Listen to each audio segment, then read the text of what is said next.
Bismillahirrahmanirrahim.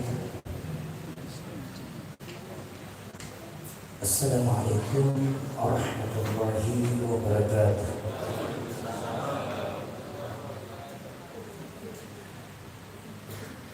Hamdan li Rabbil Hasan bi Muhammad wa anqasna min sulmatil jahli wa tajajir. Alhamdulillah alladzi hadana bi'abdihi al-mukhtar man da'ana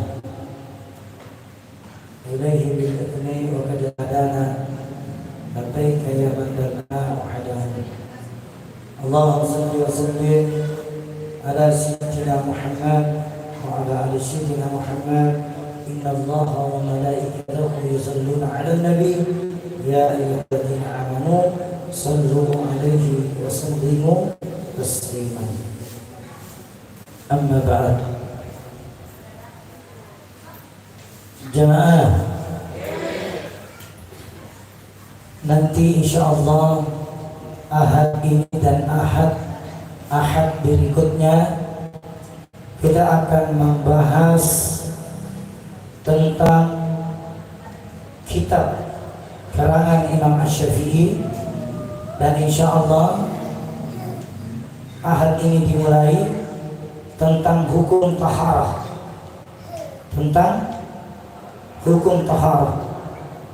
Taharah sendiri nanti kita akan bahas di minggu, akan membahas tentang keutamaan menuntut ilmu. Saya sering sampaikan di sini di dalam kitab Tirmizi, di mana Nabi Muhammad sallallahu alaihi wasallam bersabda, "Atlubu ilma minal mahdi ilal akh."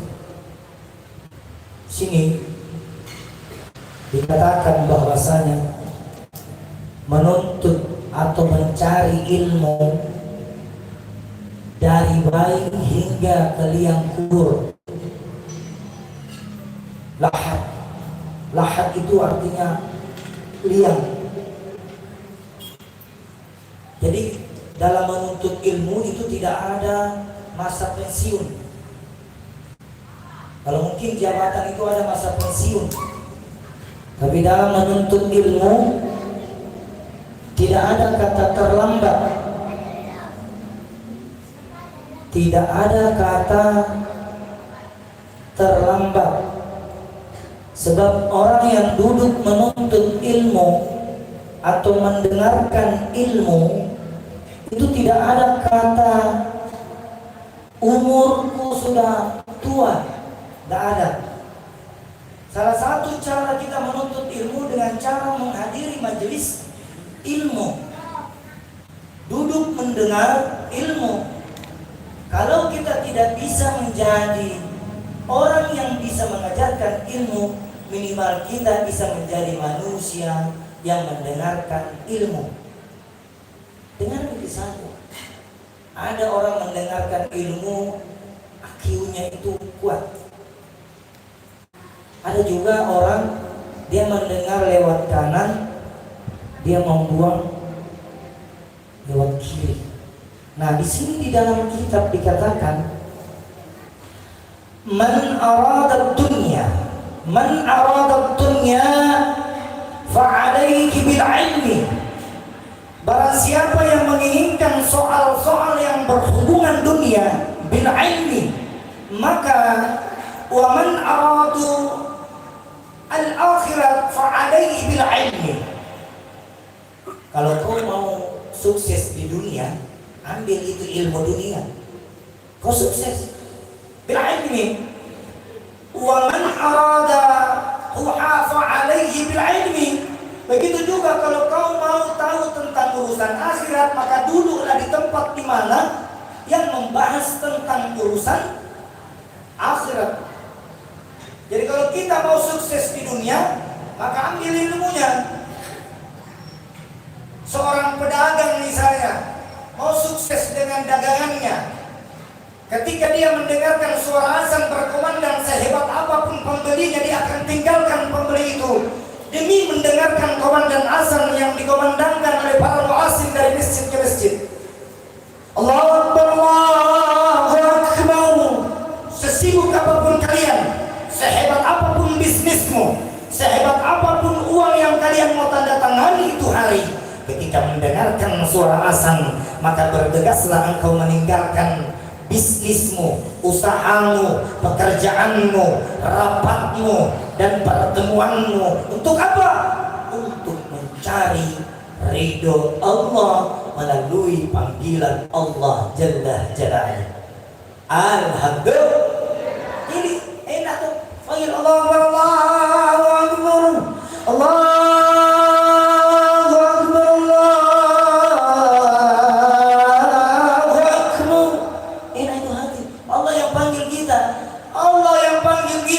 Melalui siapa? Melalui para Bilal. Kenapa Bilal dijamin masuk surga? Karena Bilal salah satu sahabat yang dijamin masuk surga. Karena ketika Bilal masih hidup bersama Nabi Muhammad, tidak pernah Bilal mau digantikan untuk azan. Kenapa? Karena Bilal mengatakan, aku tidak akan berhenti mengumandangkan suara azan selama Nabi Muhammad SAW masih hidup. Ketika Nabi Muhammad Al-Mustafa, ketika Nabi Muhammadur Rasulullah sallallahu alaihi wasallam wafat, menetes air mata Bilal bin Rabah, menetes air mata Bilal bin Rabah dan masuk di kamar. 9 sahabat membujuk Bilal bin Rabah untuk mengumandangkan suara azan. Tapi Bilal bin Rabah mengatakan, wahai Umar, aku bersumpah tidak akan mengumandangkan lagi suara azan setelah Nabi Muhammad meninggal dunia. Ketika itu detik-detik Nabi Muhammad, jasad Nabi Muhammad ingin diusung ke kuburan, Bilal bin Rabah berteriak, hayya 'alas shalah. Semua orang yang mengantar jasad Nabi Muhammad, semua yang mengantar ruhnya Nabi Muhammad menetes air mata, sebab Bilal bin Rabah sudah sedikit lagi tidak mendengarkan suaranya. Sedih Bilal bin Rabah. Ini ilmu. Mendengar suara azan saja kita bergegas pergi ke masjid, itu pahalanya luar biasa. Bagaimana pahala semua yang duduk di tempat ini? Bergugurlah dosa-dosa orang yang dari rumahnya berniat duduk di tempat ini untuk menghadiri majlis ilmu. Tidak ada orang yang tidak diampuni oleh dosanya orang yang duduk di dalam surga. Ini nih dibilang jalan menuju surga.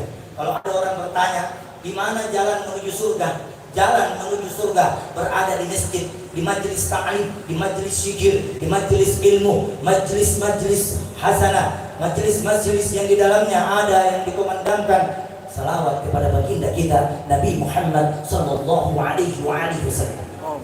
Sallu ala Nabi Muhammad. Sallu ala Nabi Muhammad. Di dalam kitab ini juga dijelaskan, barang siapa yang ingin selamat, barang siapa yang ingin selamat, berbahagia hidupnya, mau selamat, bahagia hidupnya.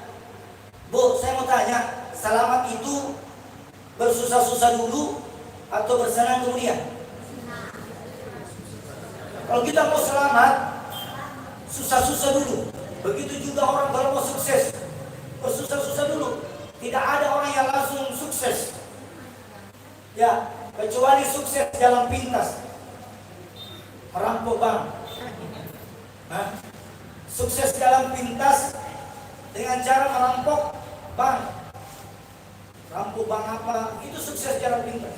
Atau sukses jalan pintas yang kedua, dia tidak mau bekerja, dia mencari amalan-amalan yang mendatangkan rezeki. Itu rezeki, tidak ada amalan yang mendatangkan rezeki. Kita yang cari rezeki, bukan rezeki yang datang sama kita. Kalau rezeki datang sama kita, maka saya di sini Bu angkat tangan dan berhenti, Bu kasih tisu uang, ya Allah turunkan uang. Betul.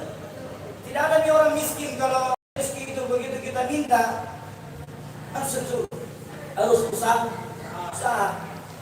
Nah di dalam kitab ini, man khajata fi talaqul ilmi, talaqul ilmi, fahuwa fi sabilillahi hatta Di dalam kitab bab ilmu ini, barang siapa yang keluar mencari ilmu, maka ia berada di jalan Allah hingga dia pulang. Jadi siapa tadi yang tujuannya datang di sini untuk mencari ilmu, sampai dia pulang, maka Allah akan melindungi, memberikan dia ketentraman yang sangat luar biasa. Memang susah untuk duduk di tempat ini, banyak rintangan. Untuk duduk di tempat ini banyak godaan, Bu. Untuk duduk di tempat ini banyak godaan atau tidak? Banyak rintangan atau tidak? Banyak sekali. Apalagi kegiatan kita ini tidak dilaksanakan dari jam ke jam. Zikir yang paling cepat di Kota Makassar itu di sini, antara maghrib dengan isya. Selesai isya pulang. Sedikit ini saya kasih nasihat. Kira-kira kalau ada majelis zikir na undang di jam 8 pulang jam 2 mampu gitu.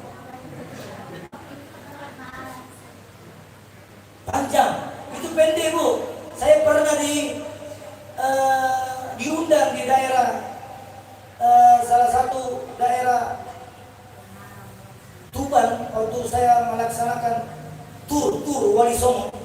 Itu pengajiannya dari maghrib sampai subuh. Iya. Itu pengajiannya dari maghrib. Kalau kita dari maghrib sampai isya, itu pun juga masih banyak yang gelisah. Itu pun juga masih banyak yang gelisah. Karena gelisah apa?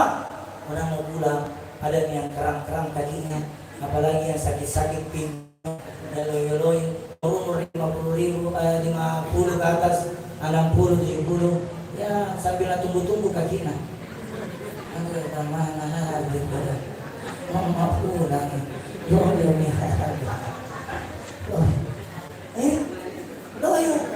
loyo sekali kalau ustaz ilmu. Nah tunggu-tunggu kakinya lama. Nah piji-piji kakinya. Padahal saya juga duduk di mimbar ini dari tadi ku piji-piji, cuma kita tidak lihat. Tersembunyi kaki ku piji-piji. Alhamdulillah. Bitalabul ilmi, menuntut ilmu itu diwajibkan. Bitalabul ilmi faridatun ala kulli muslim. Menuntut ilmu itu diwajibkan bagi seorang Islam. Siapa di masa hidupnya dari lahir hingga mati dia tidak pernah menuntut ilmu, maka dia digolongkan orang-orang yang lalai. Menuntut ilmu itu banyak macam. Ada ilmu dunia, ada ilmu akhirat. Jadi orang menuntut ilmu dari mana? Dari masa TK, membaca 1 tambah 1 2. Jadi itu guru jangan dilupakan. Dari guru TK sampai gurumu yang sekarang, jangan pernah yang kau tinggalkan atau kau lupakan. Apalagi kau caci. Dari yang belajar tidak mungkin kita bisa membaca kalau tidak ada guru TK. Ya. Dari TK, SD, SMP, SMA nanti masuk lagi kuliah. Dari kuliah masuk lagi gelar S1, S2, S3. Di sini juga alhamdulillah semua mungkin ada sebagian sekolahnya S3 saja. SD, SMP, SMA. S3 saja. Alhamdulillah. Itu luar biasa. Terus bitalabul ilmi, menuntut ilmu itu yang diwajibkan oleh Allah tentang diri kita. Terus man salaka tariqan bil misufiqil man sahalallahu lahu sahiran. Di sini barang siapa yang menempuh suatu jalan, dia dari rumah, dia jalan. Jalannya ada yang jalan kaki, ada yang naik motor, ada yang naik sepeda, ada yang naik motor, semua mendapat hitungan pahala. Ilman sahalallahu sahiran. Kalau dia jalan kaki, maka semua langkah kakinya dihitung oleh Allah. Kalau dia naik motor, berapa kali putaran roda bannya, itu yang dihitung. Jadi kalau dia jalan kaki, dihitung pahalanya berapa langkah dia pergi menuntut ilmu. Kalau dia naik motor, berapa putaran itu motornya. Jadi kalau kita naik mobil, banyak-banyak. Karena apa kakinya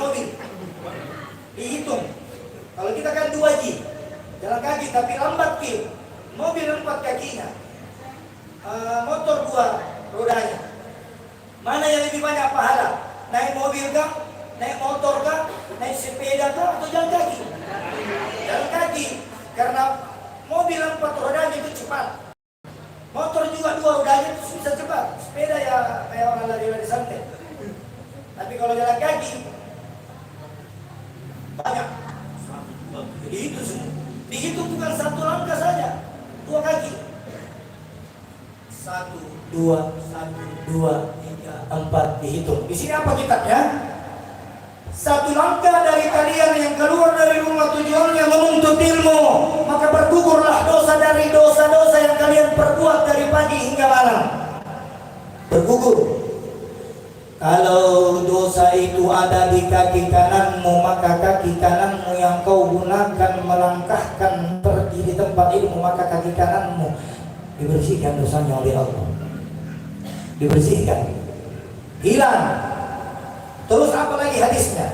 Menuntut ilmu. Hadis riwayat Al-Dailami, Nabi Muhammad sallallahu alaihi wasallam bersabda, "Mujalasatul ulama ibadah." Duduk bersama para ulama adalah ibadah. Duduk bersama para kiai, para ulama, para itu ibadah. Apalagi duduk mendengarkan ilmu. Duduk-duduk biasa saja sama ulama itu sudah pahala. Karena barang siapa yang duduk sama orang baik, walaupun dia tidak baik, akan menjadi baik menurut penilaian orang lain. Walaupun dia tidak baik. Tapi siapa yang duduk sama pemabuk, walaupun dia tidak minum, pasti dia juga dikatakan peminum. Makanya ada pepatah mengatakan, kalau kau ikut sama penjual ikan, walaupun kau tidak menjual ikan, maka bau ikan akan kau rasakan. Begitupun juga kalau penjual parfum, penjual minyak wangi, dari itu jual mau beli minyak wangi, pijit tes. Harum juga. Harum juga. Jadi insya Allah tidak ada yang rugi. Kita semua yang di tempat ini. Terus bagaimana Habib yang di luar sana?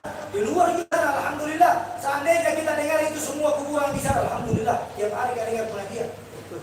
Kenapa? Dalam hadis Nabi, siapa yang mengingat nama Nabi, maka 40 rumah mendapat pahalanya. 40 rumah di belakang, 40 rumah di depan, 40 rumah di mana, semua dapat. Kebetulan rumah kita di sini, tempat kita di sini, kuburan di belakang. Depan kuburan, di kanan ada. Yang dapat siapa? Siapa yang dapat di belakang?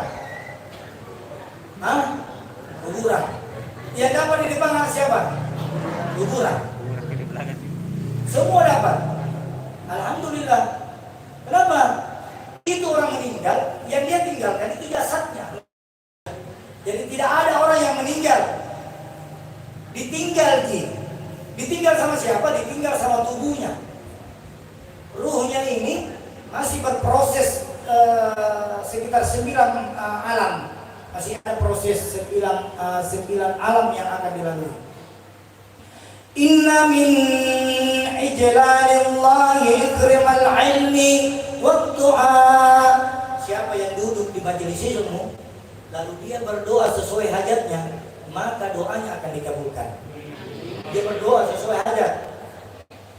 Jadi kalau datang kita majelis ilmu, kita doakan anak-anak, insya Allah anak-anak menjadi orang baik. Kita doakan suami kita supaya baik, insya Allah. Siapa ibu yang doakan suami, ya Allah, mudah-mudahan suamiku tidak poligami lagi. Insya Allah dikabulkan. Ya betul ibu. Begitu juga bapaknya. Ya Allah, jaga istriku ya Allah supaya tidak selingkuh lagi. Bapak-bapaknya juga begitu. Karena tidak selamanya laki-laki yang selingkuh. Saya juga bela sedikit laki-laki. Saya bela, tidak selamanya laki-laki. Kadang-kadang datang sama saya banyak yang curhat. Datang laki-laki curhat, ditinggalkan sama istriku. Kenapa? Habis uangku. Ya, perempuan juga begitu, ditinggalkan sama suamiku. Kenapa ini? Ada pelakorna.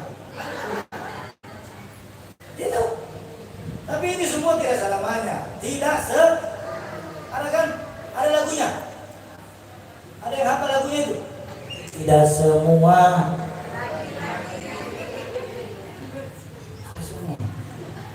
Wa ikraman amalat Quran wa ahlihi. Siapa yang duduk di majelis ilmu membaca ayat Quran, entah itu umul Quran atau Al-Ikhlas, Al-Falaq, An-Nas atau potongan-potongan ayat-ayat Al-Quran, wal Quran wa ahlihi wa ikramas syaitan. Artinya dia akan dijauhkan dari fitnah-fitnah syaitan. Dia baca Quran, alhamdulillah, Ar-Rahman, maka dia akan dihindarkan syaitan. Good shit. Hadis riwayat Abu Dawud dan Al-Tusi diriwayatkan oleh Nabi Muhammad. Status hadis ini hasan. Tidak ada lagi perdebatan hadis. Jadi siapa yang duduk di majelis ilmu, diangkat tangannya, maka bergugur dosanya. Siapa yang berdoa, maka dikabulkan doanya. Siapa yang mau sehat, maka disehatkan badannya. Siapa yang mau diberikan kemudahan, maka diberikan kemudahan. Siapa yang mau lunas utangnya, di sini tempatnya. Bukan maksudnya di sini yang bayar, tapi di sini tempatnya untuk berdoa.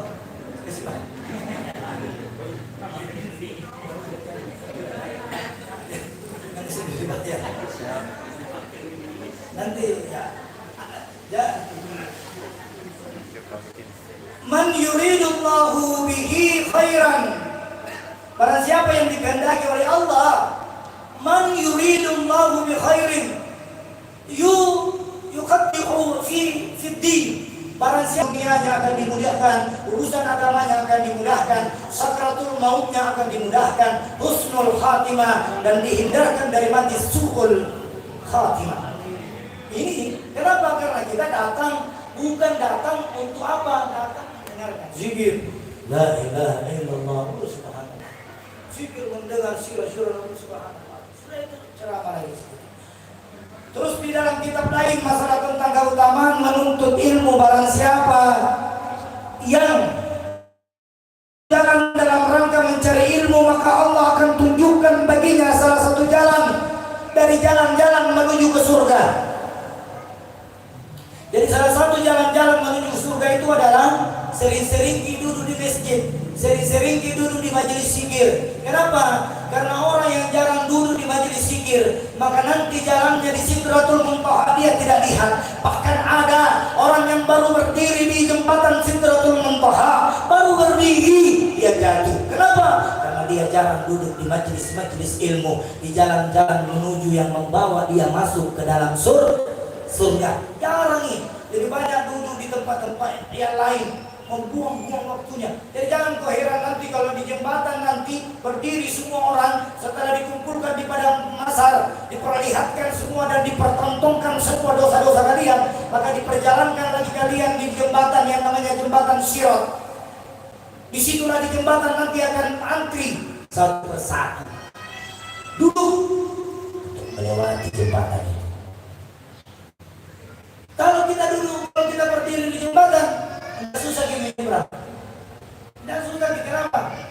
Itu banyak kita baca dari awal tadi.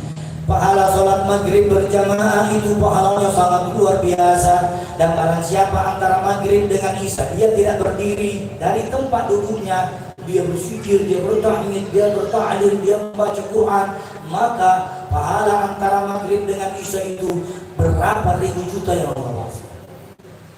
Itu antara maghrib dengan isya itu doa mustajab. Antara maghrib dan isya. Nah, terus yang terakhir, di mana di dalam kitab ini dikatakan khairukum man ta'allamal Qur'ana wa 'allamah. Orang yang terbaik di antara kalian adalah orang yang mempelajari Al-Qur'an dan mengajarkannya.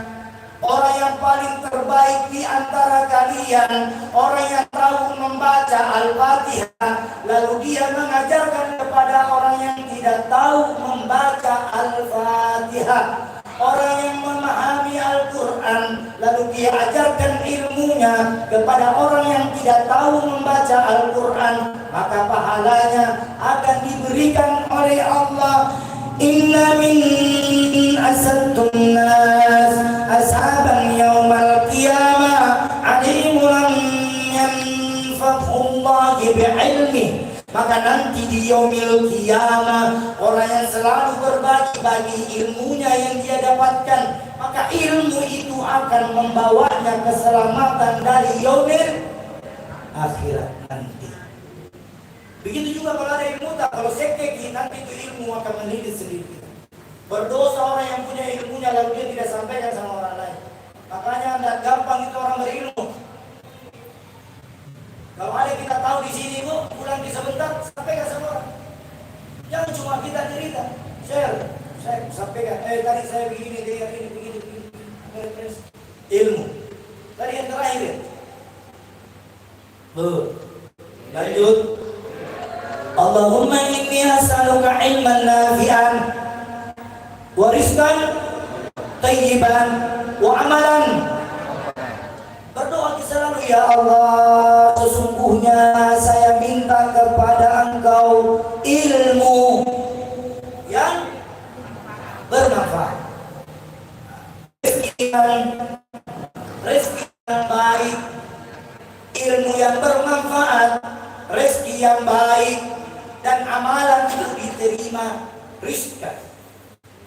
Minta ya Allah, permudah saya menuntut ilmu, tambahkan rezekiku, dan insya Allah ilmu rezekiku ini Engkau terima amalanmu. Semoga kehadiran kita semua diberikan oleh Allah keselamatan dunia akhirat, dan insya Allah perkumpulan kita di hati-hati kita selalu diistiqomahkan untuk hadir majelis ilmu, sebab banyak godaan yang perlu kita lalui ketika kita mau duduk di tempat yang mulia ini.